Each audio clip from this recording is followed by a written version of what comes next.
السلام علیکم ورحمۃ اللہ وبرکاتہ۔ نحمدہ ونصلی علی رسولہ الکریم، اما بعد، فاعوذ باللہ من الشیطان الرجیم، بسم اللہ الرحمن الرحیم۔ سورۃ الکہف۔ سورۃ الکہف مکی صورت ہے۔ موجودہ ترتیب کے اعتبار سے اس کا نمبر 18 ہے، جبکہ ترتیب نزولی کے اعتبار سے اس سورہ کا نمبر 69 ہے۔ قرآن پاک کے 15ویں پارے میں یہ سورہ موجود ہے۔ 110 آیات اور 12 رکوع ہیں۔ اس سورہ کا نام اس کے پہلے رکوع کی 9ویں آیت اذ اوی الفتیۃ الی الکہف سے ماخوذ ہے۔ اس نام کا مطلب یہ ہے کہ وہ سورج جس میں کہف کا لفظ آیا ہے۔ کہف کہتے ہیں کسی کھلی اور وسیع غار کو۔ عربی زبان میں غار کے لیے غار کا لفظ بھی استعمال ہوتا ہے۔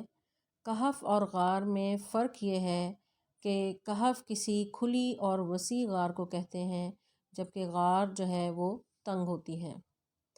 اس سورہ مبارکہ میں اللہ تبارک و تعالیٰ نے کہف والوں کا قصہ بیان فرمایا ہے، جس میں اللہ پر ایمان کی برکات جو ہیں وہ بیان ہوئی ہیں کہ ایمان کی بدولت کس طرح اللہ تبارک و تعالیٰ انسان کو دشمن سے محفوظ کرتا ہے، کہ انسان جو ہے ہر چیز سے بے نیاز ہو جاتا ہے، اور حق کہنے کی جرت جو ہے کس طرح انسان کو جو ہے ہر قسم کی مشکلات سے جو ہے بچا لیتی ہے۔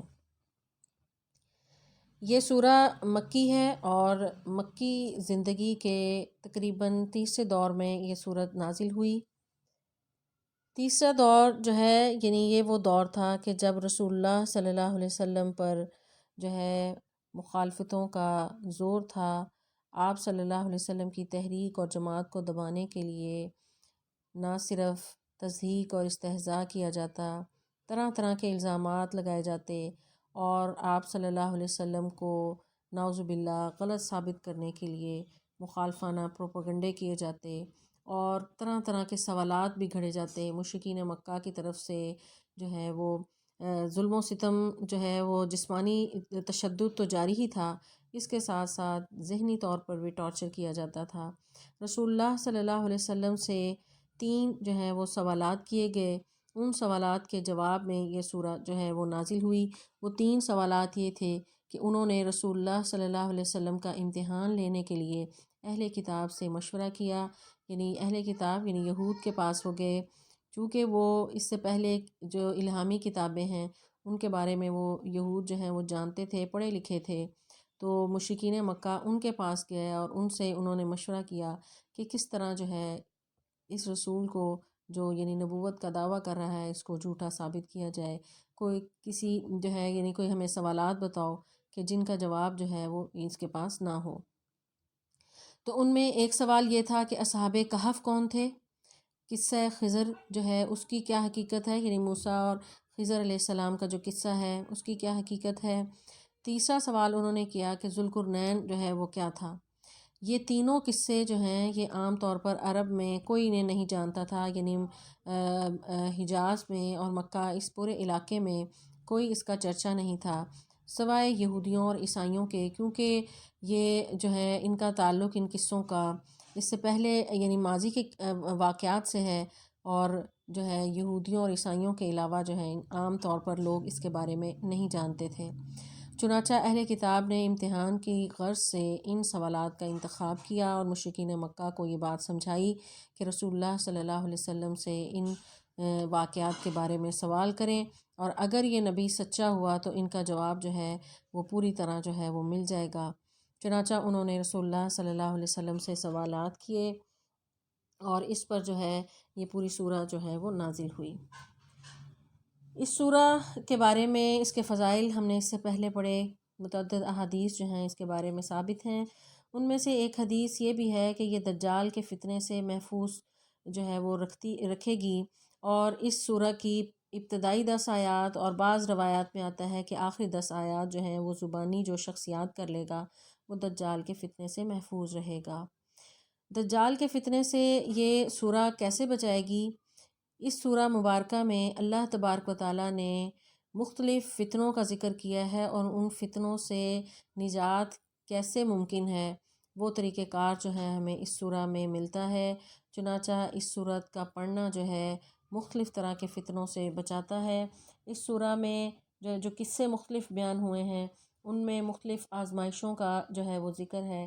ایک سب سے پہلے جو واقعہ ہے اصحاب کہف کا، اس میں ان کے لیے جو ہے ان کی ایمان کی آزمائش ہوئی تھی، اور وہ اپنی اس آزمائش میں پورے اترے۔ انہوں نے اپنے گھر بار، اپنے سٹیٹس کی پرواہ نہیں کی، اور ایک غار میں جا کر پناہ لے لی، اور اللہ تبارک و تعالیٰ کو ان کا یہ عمل بہت پسند آیا، اور وہ تاریخ کے ابدی صفحات میں ہمیشہ کے لیے جو ہے وہ زندہ و جاوید ہو گئے، یہاں تک کہ اللہ تبارک و تعالیٰ نے انہیں قرآن کے صفحات میں ان کا واقعہ اتار کر ان کے ایمان کی تعریف کی۔ دوسری آزمائش جو ہے وہ مال کی آزمائش ہے۔ سورہ کہف میں باغ والوں کا بھی ایک قصہ جو ہے وہ بیان ہوا ہے۔ اس میں ان کی جو ہے یعنی مال کی آزمائش جو ہے اس کا ذکر ہے کہ کس طرح ایک شخص جو ہے اپنے مال اور اپنی اولاد کی کثرت پر وہ ناز کرتا تھا، اور وہ اسی فخر اور غرور کی وجہ سے نیست و نابود ہو گیا، اور ایسا شخص جو ہے یعنی آخرت کا وہ منکر تھا۔ تیسری آزمائش جو ہے وہ علم کی آزمائش ہے۔ موسیٰ علیہ السلام اور خضر کے واقعے میں ہمیں اس آزمائش کا جو ہے وہ ذکر ملتا ہے۔ اور چوتھی آزمائش جو ہے وہ اقتدار کی ہے۔ ذوالقرنین کے قصے میں ہم اس کے بارے میں اس سورہ میں تفصیل سے پڑھیں گے۔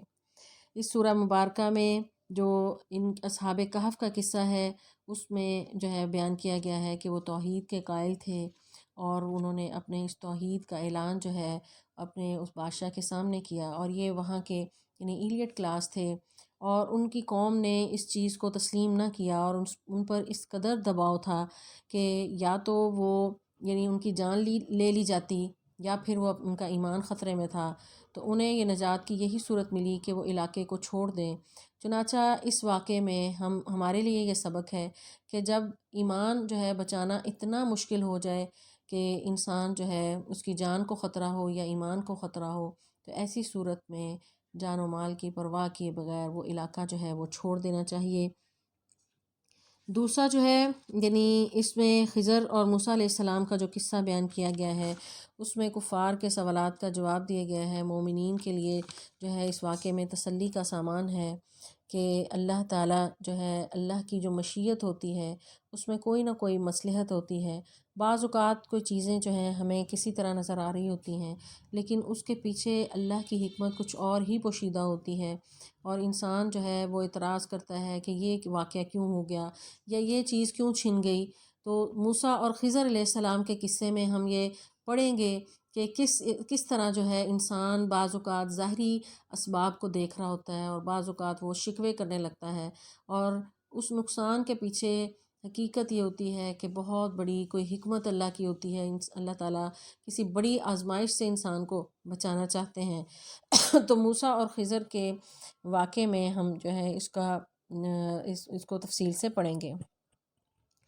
ذوالقرنین کے قصے میں ہم یہ دیکھیں گے کہ یعنی کہ اتنی بڑی اس کو اللہ تبارک و تعالیٰ نے سلطنت عطا کی تھی کہ مشرق و مغرب تک اس کی حکومت تھی، اس کے باوجود وہ اللہ کا جو ہے تابع فرمان تھا۔